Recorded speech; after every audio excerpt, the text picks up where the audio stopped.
आभार मोजतो आम्ही ज्योतिबा फक्त तुमच्यामुळेच, वादळही पेलतो आम्ही ज्योतिबा फक्त तुमच्यामुळेच, तोफा बंदुकीची आम्हाला गरज नाही, कारण शब्दानेच रान पेटवतो आम्ही ज्योतिबा फक्त तुमच्यामुळेच, फक्त तुमच्यामुळेच. अशा या क्रांतीसूर्य ज्योतिबा फुले यांच्या स्मृतीस विनम्र अभिवादन करून मी कुमारी ऋषिता शिवाजी भोपी, जिल्हा परिषद शाळा साई येथे इयत्ता 3रीत शिकत आहे.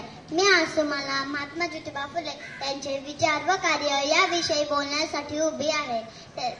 महात्मा फुले यांचे विचार व कार्य यांचा आवाकाच इतका मोठा आहे की माझ्या 5 मिनिटांच्या भाषणात मी ते सारे सामावून घेऊ शकत नाही, पण एक छोटासा प्रयत्न करते. तरी माझे भाषण सर्वांनी शांत चित्ताने ऐकावी अशी माझी नम्र विनंती. ज्यांच्यामुळे शिकली दीनदुबळ्यांची मुले, ज्यांच्यामुळे शिकली दीनदुबळ्यांची मुले, ते ज्ञानदाते भाग्यदाते महात्मा फुले, महात्मा फुले. दीनदलितांचा ज्या महान पुरुषाने उद्धार केला असे महामानव म्हणजे महात्मा फुले. महात्मा फुलेंच्या विचारांविषयी सांगायचे तर समाजाला काळाच्या पुढे नेणारे असे त्यांचे विचार होते व तसेच त्यांची कृती होती. त्यांची कृतीमुळे त्यांना क्रांतीसूर्य असे म्हटले जाते.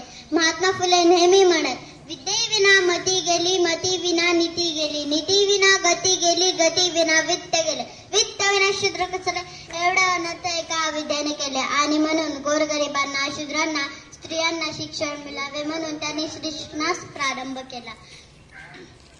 त्यांनी स्वतः आधी आपल्या पत्नीला शिकवले. त्यांच्या मदतीने त्यांनी 1848 साली पुण्यात मुलींसाठी पहिली शाळा सुरू केली. त्या काळी मुलींना शिकवणे म्हणजे पाप समजले जात होते. अशा या कर्मठ समाजाला शिक्षित करायचे तर स्त्रियांना शिक्षित केल्याशिवाय पर्याय नाही हे ते जाणून होते. त्यांचे म्हणणे होते की एक पुरुष शिकला तर तो फक्त एकटा शिकतो, पण एक स्त्री शिकली तर ती संपूर्ण कुटुंब शिक्षित करते आणि म्हणून त्यांनी स्त्री शिक्षणाचा प्रसार केला.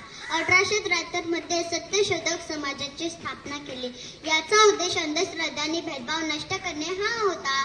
पूर्वी समाज शिकलेला नव्हता, त्यामुळे अनेक अंधश्रद्धा व रूढी परंपरा होत्या, जसे की नवरा मेल्यानंतर त्याच्या पत्नीने त्याच्याबरोबर सती जाणे, तसेच नवरा मेल्यानंतर त्याच्या पत्नीने आयुष्यभर मुंडन करणे, एखादे संकट आले की त्याचे निवारण करण्यासाठी कोंबड्या बकऱ्याचे बळी देणे, अस्पृश्यांची सावली अंगावर पडली तरी विकार समजणे, यासाठी त्यांनी प्रचंड लढा दिला. अंधश्रद्धा ही गुलामगिरीची पहिली पायरी आहे असे ते म्हणत. स्पृश्य, अस्पृश्य, जातीभेद, वर्णभेद त्या काळी खूप होते, त्यामुळे उच्चवर्णीय लोक शूद्र लोकांवर जुलूम करीत, त्यांना जनावरांसारखी वागणूक देत. आम्ही सारे माणसे आहोत, मग असा भेदभाव कशासाठी असा सवाल ते उच्चवर्णीयांना करीत. मानव ही एकच जात त्यांनी आपल्या कृतीतून समाजासमोर आणले व त्यांना न्याय मिळवून दिला. सर्व जाती धर्मातील लोक समान आहेत हा विचार त्यांनी मांडला.